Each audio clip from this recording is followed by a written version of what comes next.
Maraming nangyari dyan sa Baguio City. Hingi po tayo ng update. Mayor Benjamin, good morning po, sir.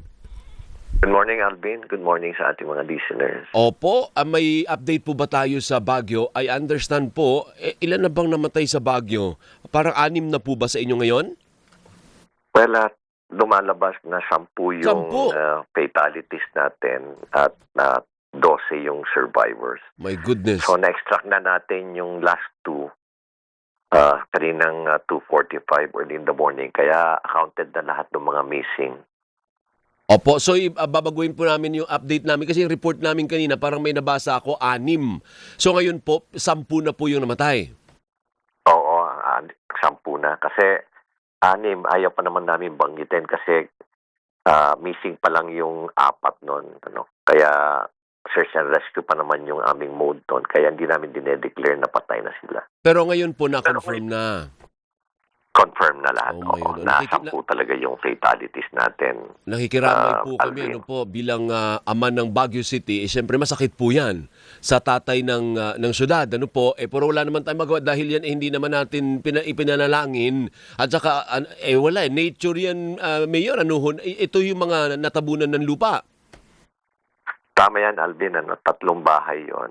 At actually, nasabihan sila. Inamin nga sa akin nung isang occupant, isang mother, na yung anak niya namatay. Sabi niya, Mayor, sa totoo lang, sinabihan naman talaga kami na mag-evacuate na. Pati mga anak ko nga, sinabihan ako na mag-evacuate na tayo, mami. Kaya lang, matigas daw, sabi niya. Matigas kasi ang ulo ko. Kaya nakakalungkot, sabi niya. Oo nga. Pero paano yan? Ang forecast, Mayor, mukhang tuloy-tuloy pa hanggang sa weekend. May mga kababayan pa ba tayo na nasa dalisdis, nasa gilid, paanan ng bundok na pwedeng gumuho at dapat siguro forced evacuation na po? Well, marami na kaming ginawang forced evacuation. In fact, around 121 families na nga yung affected dito sa siyudad ng Baguio as of this morning. At marami na rin kaming na-account ng mga na-observe ng mga soil erosions dito. Ang latest count namin about 20 plus na na soil erosions. At karamihan doon sa mga lugar na yon, nilikas na namin. Evacuated na yung mga residente doon sa lugar na yon. Very good. Pero in terms of baha, meron din pong areas na lubog pa rin sa baha. Nagkaroon lang kami ng 3 area na nagkaroon ng temporary lang, very short lang ng baha-pagbaha. At tapos nung nilinisan namin yung kanal kasi napuno ng debris, Opo. ng mga soil, yung mga kanal. Pero nahugot ako namin talagang mabilis naman na dumalo yung tubig na wala namang kaagad. So the main issue, Mayor, ang daang babantayan talaga ng Baguio City, yung landslide. Yes, Alvin, dalawa yan Dalawa yung risk namin, no? One is, yung hazard namin. One is yung landslide, so soil erosion. Pangalawa yung fallen trees. Ayun. Kasi napakarami ng puno na putol Mga mahigit 40 plus na yung nabibilang namin, 46 na yata. Ang mga puno na to, malalaki ito. At pagbubagsak ito, tatamaan yung mga electrical lines at yung telco lines. Kaya yun ang malaking sagabal din pagdating sa aming energy supply. Brownout ba ngayon sa Kaya Baguio? off and on. May mga lugar pa na brownout. Maya-maya siguro baka kasi pinapalitan nila yung mga poste. Oo. Kaya siguro magkakaroon ulit ng brownout sa ibang lugar pag nag-umpisa na uli yung aming electric company na mag-repair. Ano ba kayo dyan? Bineco kayo, hindi ho ba? Yes, electric Bineco, company o Bineco. yung- Private. Hindi, kami. Cooperative.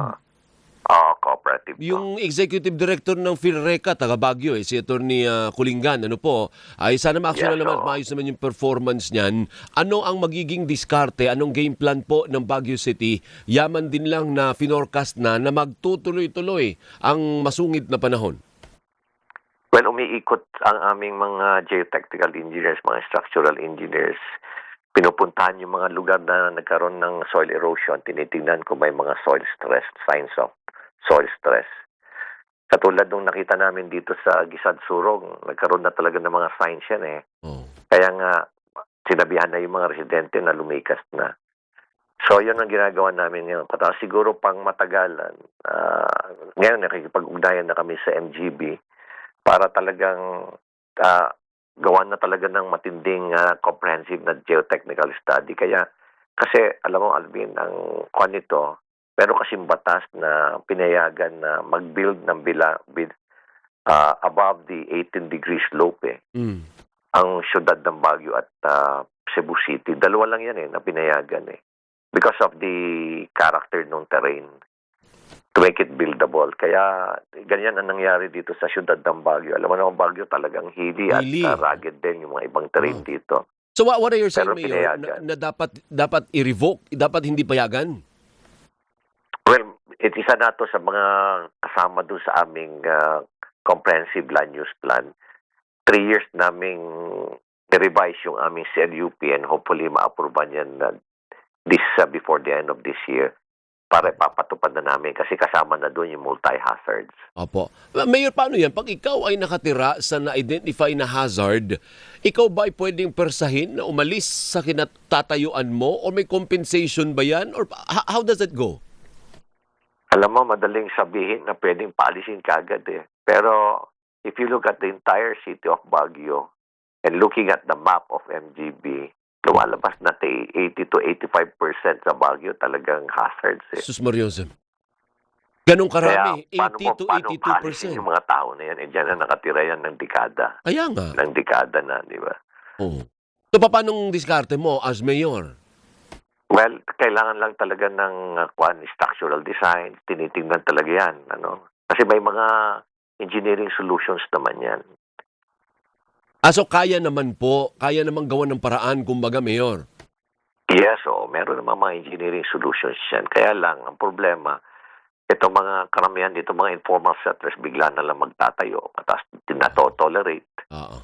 O kaya hindi nire-report. Kaya tayo dito, tayo doon, gano'n. Actually, gano'n ang Siyempre, nangyayari. ginagawa naman namin, demolish dito, demolish doon. Kaya marami rin galit. Minsan hindi mo napapansin, Mayor, kumakapal na. Isa lang, dalawa lang, maging isang dosena, hanggang sa dumami na.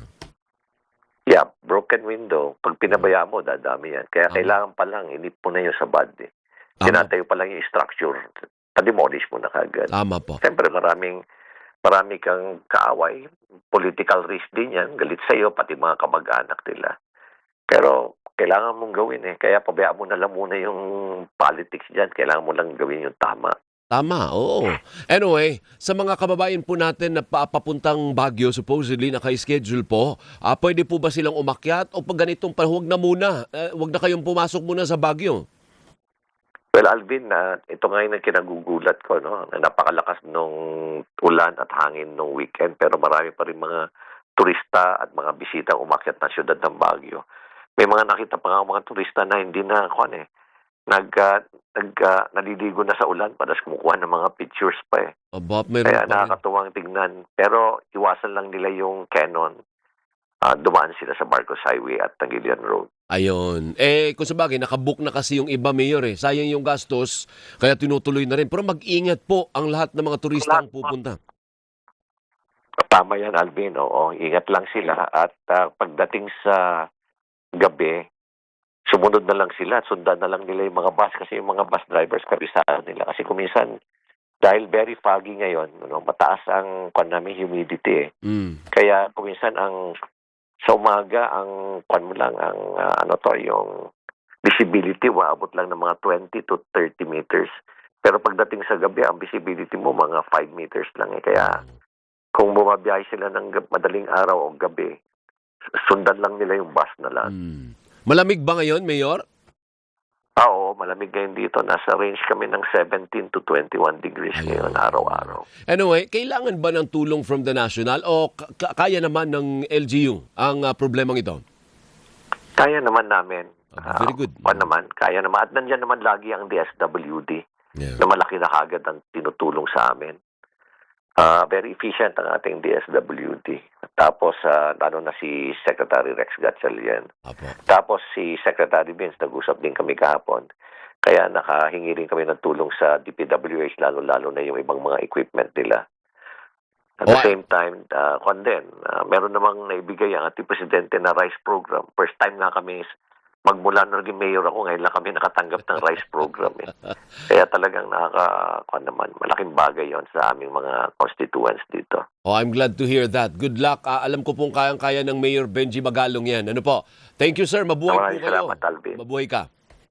Oo, Maraming thank you. salamat sa Mayor Maraming Benji Magalong. Mabuhay po yung mga taga Baguio City. Kayang-kaya nyo po yan. Kung ang mga taga Marikina ay disiplinado rin po ang mga taga Baguio City. Kaya pag sinabing evacuate, pag sinabing likas muna tayo dahil malambot na yung lupa at anytime pwedeng magkaroon ng landslide, sumunod po tayo sa mga otoridad. Lalo pag si Mayor Benji Magalong po ang